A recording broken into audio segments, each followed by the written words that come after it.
Il y avait un homme appelé Nicodème, qui était du parti des pharisiens, et qui était un chef des Juifs. Il vint une nuit auprès de Jésus et lui dit, Maître, nous savons que Dieu t'a envoyé pour nous enseigner, car personne ne peut faire des miracles, comme tu en fais, si Dieu n'est avec lui. Jésus lui répondit, Je te le déclare, c'est la vérité. Personne ne peut voir le royaume de Dieu s'il ne naît pas de nouveau. Nicodème lui demanda, Comment un homme déjà âgé peut-il naître de nouveau? Il ne peut pourtant pas retourner dans le ventre de sa mère et naître une seconde fois. Jésus répondit, Je te le déclare, c'est la vérité. Personne ne peut entrer dans le royaume de Dieu s'il ne naît pas d'eau et de l'esprit. Ce qui naît d'un père humain est humain, ce qui naît de l'esprit est esprit. Ne sois pas étonné parce que je t'ai dit, vous devez tous naître de nouveau. Le vent souffle où il veut. Tu entends le bruit qu'il fait, mais tu ne sais pas d'où il vient ni où il va.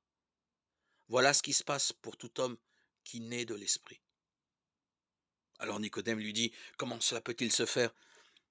Jésus lui répondit, Tu es un grand maître du peuple d'Israël et tu ne sais pas ces choses? Je te le déclare, c'est la vérité. Nous parlons de ce que nous savons et nous disons ce que nous avons vu. Mais vous ne voulez pas accepter notre témoignage. Vous ne me croyez pas quand je vous parle des choses qui arrivent sur la terre.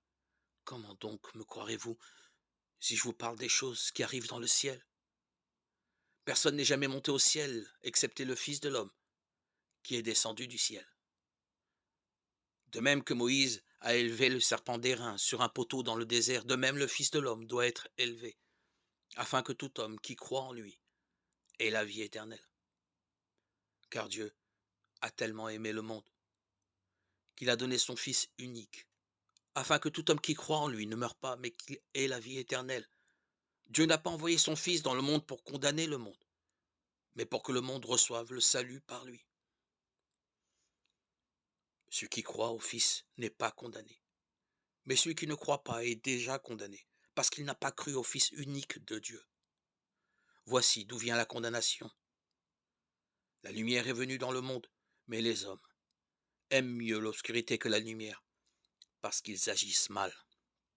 Tout homme qui fait le mal déteste la lumière et ne vient pas à la lumière, car il a peur que ses mauvaises actions apparaissent en plein jour. Mais celui qui fait ce qui est vrai vient à la lumière, afin qu'on voie clairement qu'il accomplit ses actions en obéissant à Dieu. Jean 3, 1, 21.